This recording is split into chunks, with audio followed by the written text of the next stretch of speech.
guys, I'm Myrna. Intern Myrna. Can't call me that anymore. Yes, coffee. Today I'm here to talk to you about Melanie Martinez and the incredible things she's done in the 21 years she's been on this planet. By the way, happy birthday! It's my party and I'm coming for I'm coming to you today as a certified fangirl of Melanie to give you some insight on the crybaby and the pity party that is her life. Let's get right into it. Melanie Adele Martinez was born April 28, 1995 in Baldwin, New York. And no, she didn't come out with multicolor hair.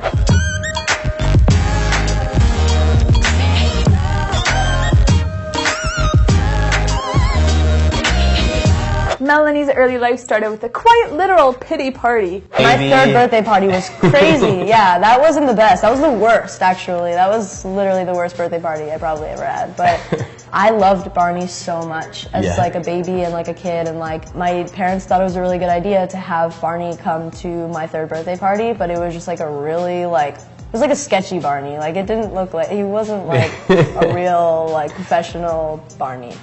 It was strange. It was strange. I just like cried hysterically, and all I remember, like that was probably the earliest memory that I like have, and I remember just like wanting to jump out the window. Well, thankfully she wasn't too scarred, because like Justin Bieber, Tori Kelly, and many more before her, Melanie started sharing her talents on YouTube. Yeah, just 14-year-old Melanie and her webcam. It was a good time, except homegirl skipped the covers and went right to the original tracks.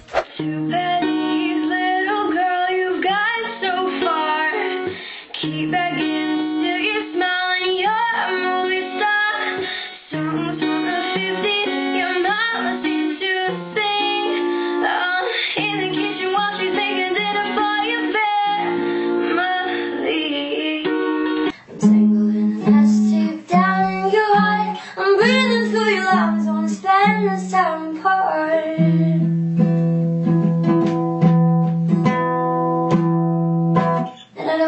Sky. Skin tearing down to the bone, freckles fall off as they're told. You realize soon your identity changes, no longer the person you were. Okay, there were covers too. That was soon, you were my Johnny Cash, never one without the other. We made a pact, sometimes when I miss you, I put those records on. It was also around this time in high school that Melanie also performed in talent shows. Best things in life for free. You can keep them for the birds and the bees. Now give me money. That's what I want. She even produced her own music video. Then I don't wanna start.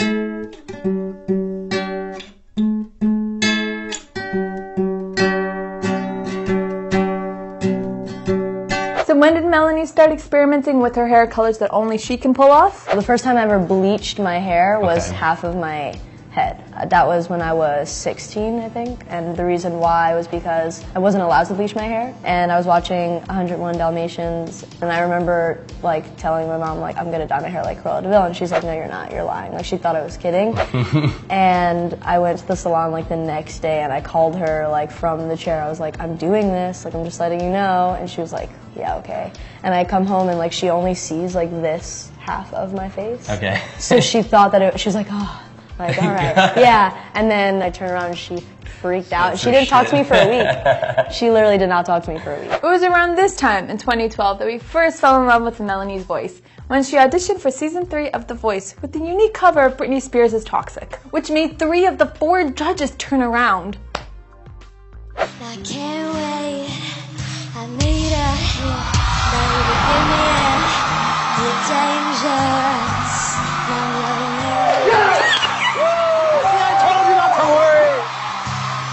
too high, can't come down, losing my head, spinning round and round. Do you feel me now? Taste of the sound on the ride. You're toxic, I'm slipping under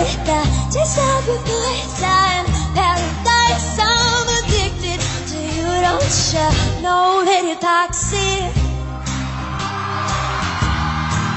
Ain't I love what you do, don't you? Know that you're toxic. Intoxicate me now with your loving now. I think I'm ready now. It's Melanie, bitch. She was only 16 when she auditioned and joined Team Adam. She may have gotten eliminated in week 5, but she was never eliminated from our hearts. The first person America is sending home tonight is...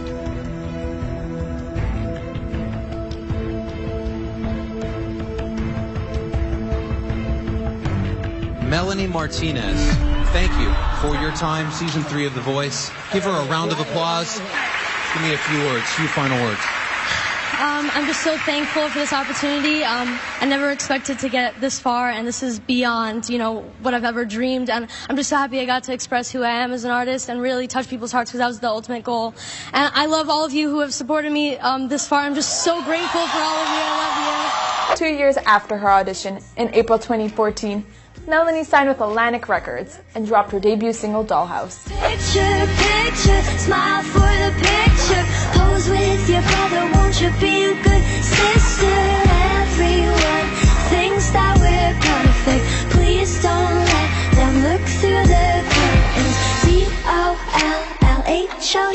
DOLLHOUSE. I see things that nobody else sees. In May of 2014, she followed up with her EP, also named Dollhouse. You know American Horror Story? Yeah, well, her track Carousel was featured in a teaser for Freak Show, and then they used it in the theme song. This horse is too slow. We're always this close. Almost, almost. We're a freak show. How does that even happen? I kind of just went out on a whim and sent an email to my manager, and we tried to get it to work, and I guess somebody listened and it happened. It took a year for me to find out. I found out 2 days before they aired it, and I was just waiting at the TV for the commercial to come out with my phone to record it. I was freaking out. And then came the big time.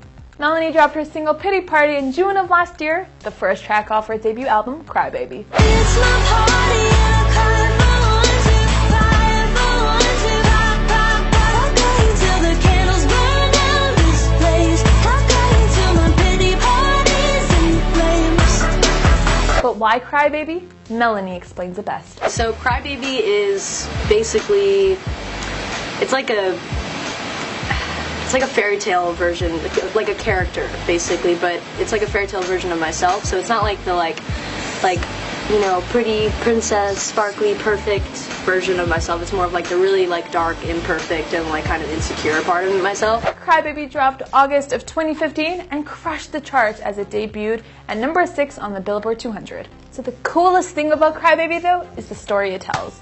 You can see how much thought Melanie put into this. Basically, the album is called Crybaby, and it's this character based off of myself. And she's a little girl, and it's just telling the story of her. In the beginning, she's super vulnerable and she's really insecure, and then as time passes and as she goes through really crazy things, she gets kidnapped and she escapes and poisons him with milk and cookies and stuff, and just stuff like that, she becomes stronger and more confident in her own skin. And I think that the time from the beginning to now, I think that I've made the same kind of change in myself. I think that I've become more confident in myself in writing the album. Well, the actual physical album is a storybook. Okay. So yeah, so all the CDs that people can get at the show tonight are storybooks. Mm-hmm. So you can flip it's literally a book. Yeah. And you can flip the pages and stuff, and they're all illustrations by Chloe Tersini. And she is an amazing artist, and she did all of the illustrations, and she's just incredible. It's her party, and she can cry if she wants to. But don't cry, Melanie. We love you. If you have an idea for someone we should do next, let us know in the comments down below, and let us know, what's your favorite thing about Melanie? Make sure to like this video and subscribe to our channel for more interviews and life stories of your faves. Bye! It's weird because I have memories of specific shows that I did before I went on The Voice, but The Voice was probably the biggest crowd that I've ever been in front of, and then also it was on TV, so it was even more Yeah. crazy. Unimaginably. As like a 16 turning 17-year-old. Like, it was like strange for me, but that was probably the biggest in that. Biggest grouping, okay. Yeah.